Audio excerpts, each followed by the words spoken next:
Hello and welcome back to my channel. My name is Kendra and this video is going to be all about my book club cardigan by Sari Nordland.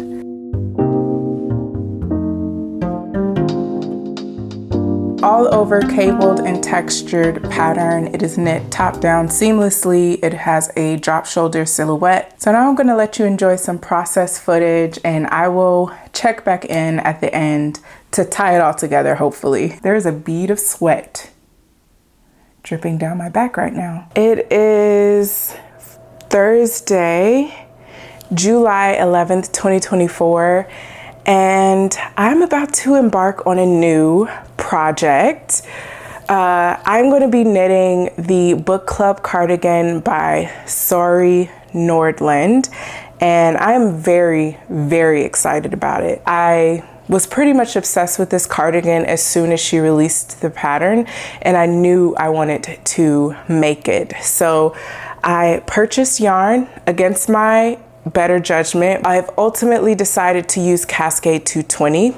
I have a swatch here. Now this is not the color I am going to be using, but Cascade 220 is a yarn I've used in multiple projects before, so I had plenty of scraps and stash to swatch with while I waited for the yarn I ordered to arrive. And yeah, this is a swatch knit up of the moss stitch in the recommended needle size. I did not meet gauge, unfortunately. My gauge is 19 stitches per 4 inches and I think 30 rows per 4 inches. And the pattern gauge is 18 stitches and 26 rows per 4-inch square. So I'm going to have to swatch again, but the fun part is that now that my yarn is here, I will be able to swatch with the yarn I'm going to use for the project. So I have not seen it in person. I have my lovely package here from Wool & Company. And I figured I would do a raw reaction here on camera because why not? So yeah, I'm gonna give it an open. The most exciting thing I'll say is that I requested for the yarn to be wound, so I don't even have to wind it. It is here. My plan was to be able to swatch with a different color that I had in stash so that when the yarn arrived, I would just be able to cast on and go. But unfortunately, because I did not reach gauge, I'm going to have to swatch again and I won't be able to jump right in, but I have a starting point. I will swatch again and I'll get the right gauge and do all the right things. But can you see it? Oh my gosh, I'm so excited. Oh my gosh. Wow. Wow. I do love this color, but I'm into this. Let's get into this project.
I can almost taste the finish of my book club cardigan. And I did mean to check in and give a project update much sooner than now.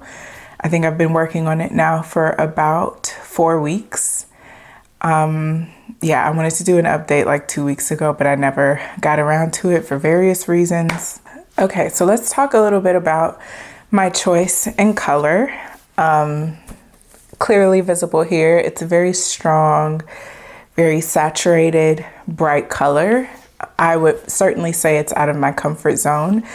And I don't know what possessed me to choose it, or where this desire to pick something bold came from, because I am a big fan of neutrals and more understated, subtle colors.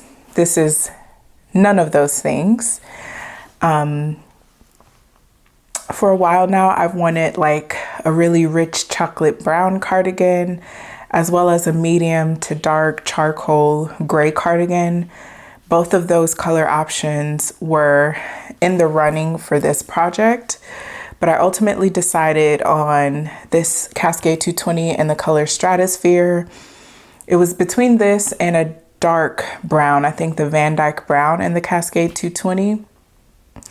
And I asked my mom which she would choose, and she chose the blue. So without a second thought, I just placed the order, and here we are. And I honestly have no regrets. I think it was a great decision. I'm having so much fun with this project, and I'm really loving the color. And the yarn itself, it took me a while to decide which yarn I wanted to use. I considered Durarium Natura Gilead, which a few people have used according to Ravelry, and I'm in a small-ish group chat that Mia of Knit and Grace organized with a bunch of people who are sharing what they're reading while they're working on the book club cardigan. It's kind of a unofficial knit-along situation. A few people in that group are using Durarium Natura Gilead, but the color choices that were available from where I looked online just wasn't really what I was looking for. But I am curious about the yarn, and hopefully in a future project I can use that yarn, but for this project it just wasn't going to work. Oh, and Mia used the Wool Dreamers Moda, which also looks like a really nice yarn that I'm curious about trying, but again, the color selection just wasn't there. So yeah, Cascade 220 had the best color selection, the best price point, and it in the end wasn't really a difficult decision. There was definitely a part of me that wanted to try something new and different. I've used Cascade 220 several times, so it didn't really feel special, and I think I just wanted it to feel special in my yarn choice. But I think the specialness of it definitely comes from my choice in color, and I have nothing against Cascade 220. I think it is a great yarn. Honestly would say that it's my favorite wool yarn, worsted weight wool yarn. It's just, it's the trifecta: the price, the availability, the color selection. No other yarn that I've come across really holds a torch. So yeah, that's a little bit of context on the color choice, because I'm sure many of you thought, wow, that is a bit bold. I wanted to share a few notable aspects of this project as I've been working on it. And I have some notes here that I kind of was jotting down over the last few weeks while I was working on this project, because I didn't want to forget anything. The first theme or overarching idea in my mind as I was working through this is that this should have been knit bottom up. This should have been designed bottom up and not even seamed, because I will champion a seamed pattern until I'm blue in the face. I'm not saying that this pattern needed to be seamed. I don't think any pattern necessarily needs to be seamed, at least bottom up. I think this would have been a much more pleasant knitting experience if this was designed bottom up. So the way it's constructed, you cast on at the top of the neck at the back, and then you increase on every right side and wrong side row at the beginning and end of every row until you reach the maximum stitch count where you can knit straight and continue the back panel. The complicated aspect of that is that in doing that, you have to establish the cable pattern, the cable motif as you're going. And the pattern does chart out the back trapezoid shape increase section, but this chart is, first of all, there are two charts, one for the right side and one for the left side. 42, each of the charts are 42 stitches wide and 42 rows deep. And it is just so that it charts out all of the increases. You're establishing the cable pattern.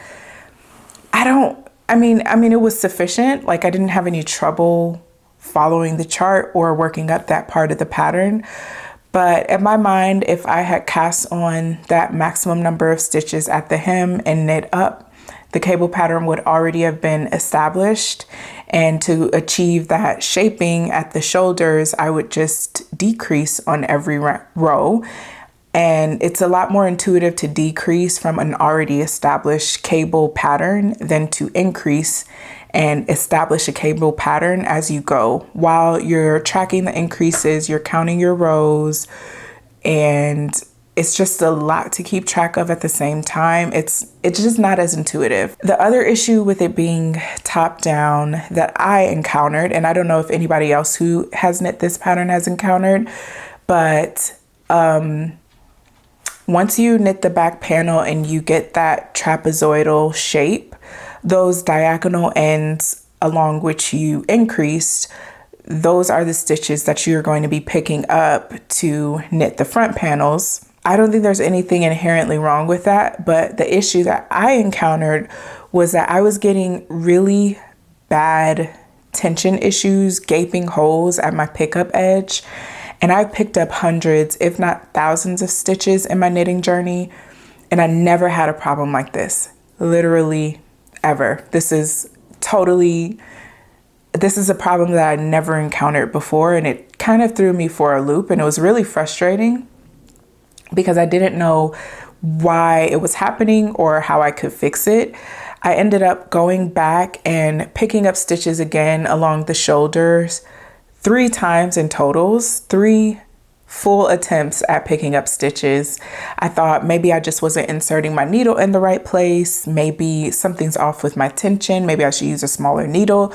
None of those theories really helped me. I was having the same issue every time I picked up stitches. And the only difference that I could attribute that issue to was the fact that at that very edge stitch, you're making those make ones on the first, at both edge stitches on the right and wrong side. So it's not like you're picking up stitches along a straight perpendicular edge where there's no shaping or any increasing to interrupt the pattern, but you're picking up in the same point at which you created the make ones when you were increasing.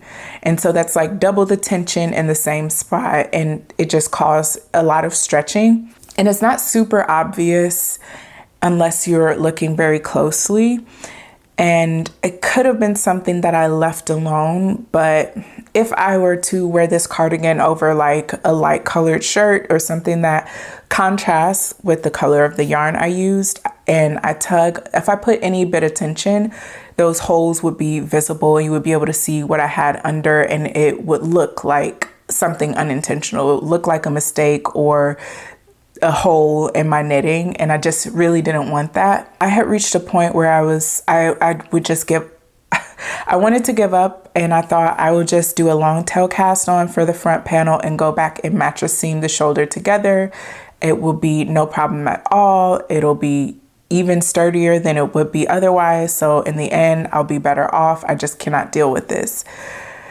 But something told me before course correcting, before changing course, to just see what I could do with what I already had. So what I ended up trying was just mattress stitching along the pickup edge.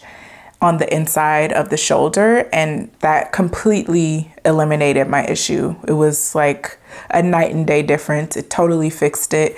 It is an extra step, but at least it fixed the problem that I was having.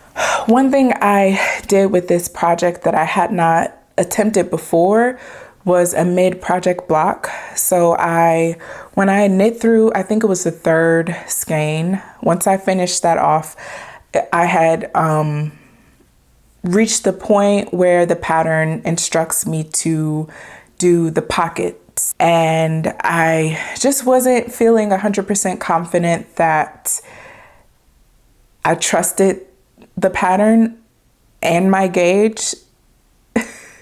So I wanted to do a mid-project block just so I could be extra certain that the pockets were going to end up where I expected them to be, and that I didn't have any huge changes in my row gauge and the overall length of the cardigan between blocked and unblocked fabric. So yeah, I just put the body stitches on hold and I did a mid-project wet block, mainly for peace of mind. I ended up when I returned to knitting the body, I went straight into the pockets. All of the measurements were lining up the way I expected them to, so I didn't have to do any further alterations. But like I said, for peace of mind, it was worth it because I could go into the next phase of the project with full confidence that it's going to turn out the way I expected. And if ever you are having gauge uncertainties, fit uncertainties, don't shy away from a mid-project block. Again, for the peace of mind alone, I think it was worth it. Maybe 3 days ago, I picked up stitches for the second sleeve and it has been smooth sailing since then. At this point, I am 15 rounds away from finishing the second sleeve. And then after that, all I have to do is the pockets and the button band, and then I'll be done. Oh, yardage. So one thing I've heard a lot of other knitters mention about this particular pattern is that the yardage is maybe not the most accurate. And a lot of people are finding that they're having to use a lot more yarn than was initially estimated for their size. And I'm finding that to be the case for myself as well. So I'm knitting the 4th size, but I have modified. That's one thing I forgot to mention. I picked up stitches for the 5th size in the sleeve because another thing I heard a lot of other knitters say was that the sleeves were just too tight. Yeah, a lot of people said that the sleeves were too tight and the yardage was inaccurate. So that is just a warning to those of you who are making this pattern. Buy more yarn than you think you might need if you are basing your yarn purchase off of the pattern estimates. So I bought 7 skeins of Cascade 220, which I believe equates to 1,540 yards of yarn in total. And for the 4th size of this pattern, the yardage estimate is 1,000.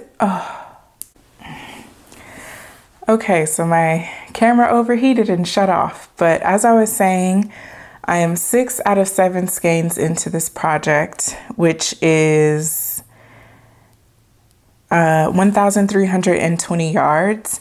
And the pattern estimates only 1,280 yards for my size. Now, I have 2 things working against me, yardage wise, if we want to get technical. My row gauge is 2 rows denser than the pattern row gauge. So I have 28 stitches per 4 inches, 28 rows per 4 inches versus the pattern gauge of 26 rows per 4 inches. I have said before that row gauge is a myth, and I honestly do believe that because in most patterns you just knit to the established measurement. Furthermore, if you pull your swatch out, the row gauge shrinks up. If you pull it vertically, the row gauge stretches out. So you can manipulate your fabric to meet whichever row and stitch gauge you might be going after. So I always take row gauge with a grain of salt. That said, it can play into my cardigan using a little bit more yarn than Sari Nordland's cardigan, or the estimates that she at least came to. The other thing working against me is that I did, as I mentioned, pick up more stitches for the sleeve. So my sleeves take a little bit more yarn, maybe a significant bit. I can't imagine it's a significant amount more. But yeah, my sleeves are going to take more yardage because I am knitting my sleeves at a size larger than my size. But to be at this point,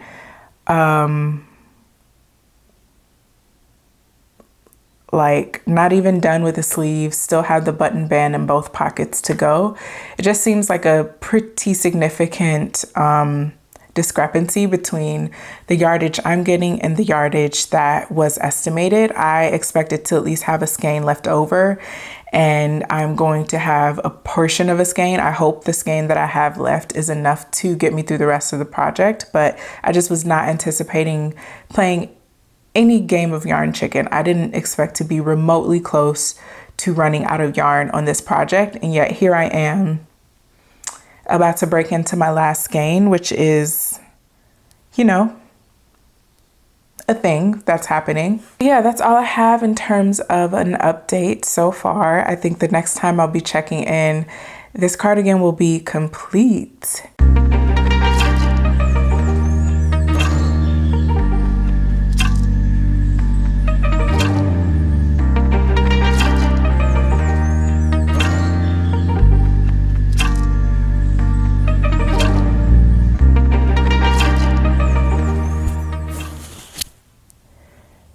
Guess what?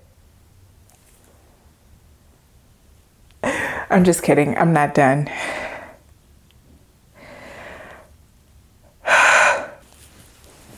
The button band I finished, and this is probably not the best angle to show you. I finished the button band and I am, button band is finished. I wrapped that up a few hours ago. I was not anticipating getting this far today. Today is Saturday, August 17th.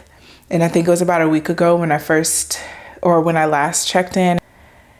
Anyway, the second sleeve is done. The button band, I just finished that up. It took me about a week. I didn't have as much knitting time this week as I anticipated, and it just felt like the button band was dragging and dragging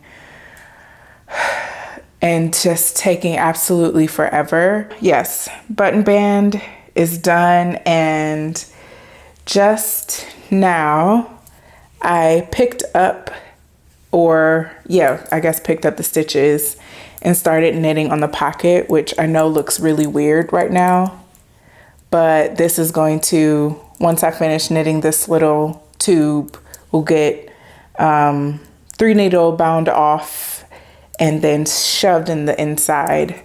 And I think that's it. There's no instructions to like tack down the corners on the inside of the cardigan.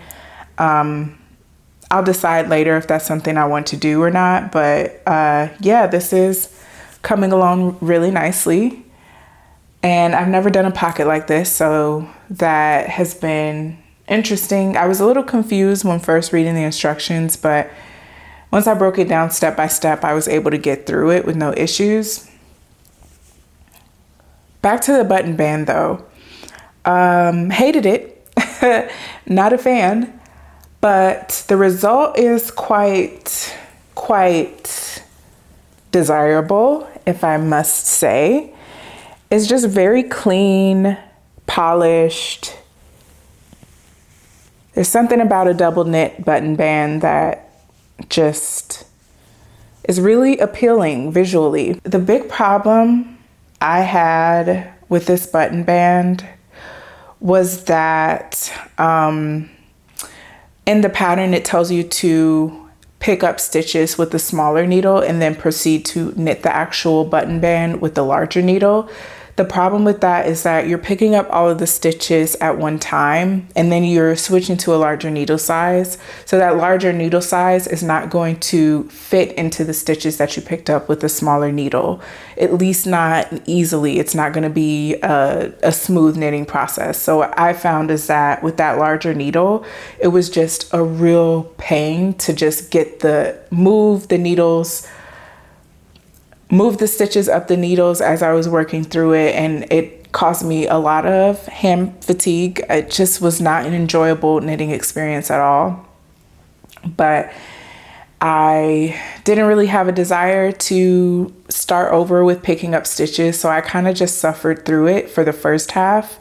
But one thing I am glad I did is that I only picked up half of the stitches to start, and then later I picked up the second half of the stitches. So I was able to pick up half those stitches, and I didn't have to use a cord extender or get a super long cord to accommodate picking up all of the stitches at once. Yeah, I think that's all I had to share in terms of an update.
So here we are, present day. The cardigan is finished. I could not be happier with how it turned out. So yeah, over the last, I would say, couple of weeks, I've been in finish mode, just wrapping up the final details of this project.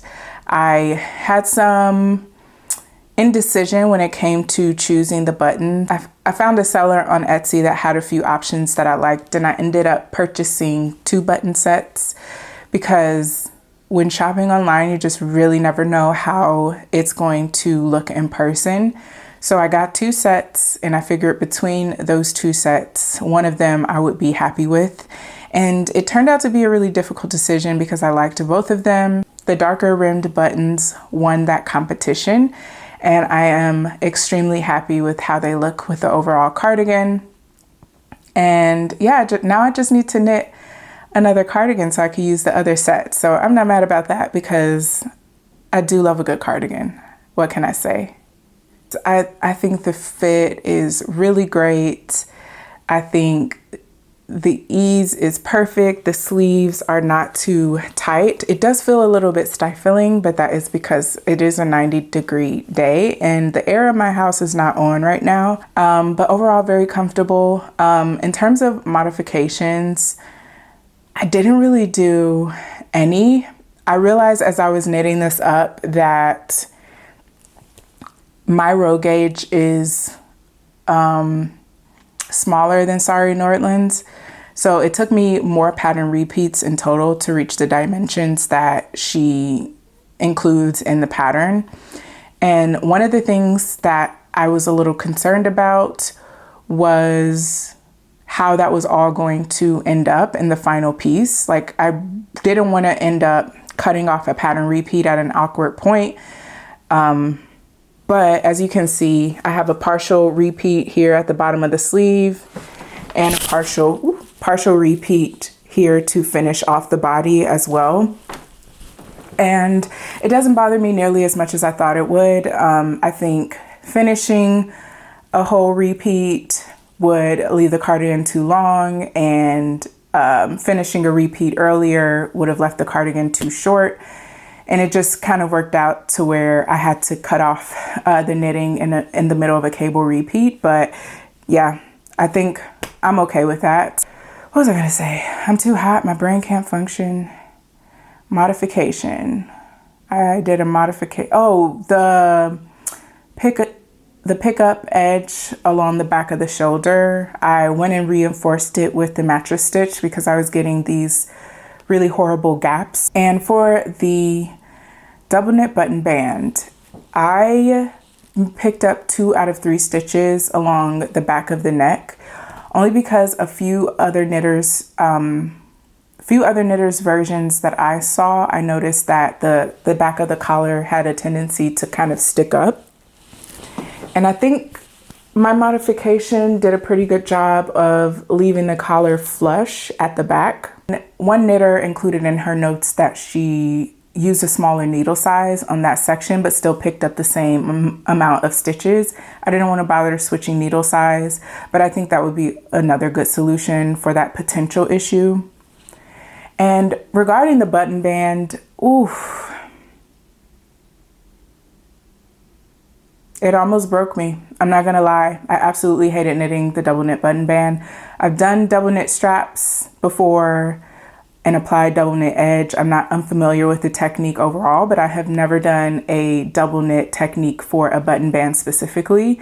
And being that it is one of the last steps you complete in the cardigan, it was honestly really tedious to get through, but the effect, honestly, totally worth it.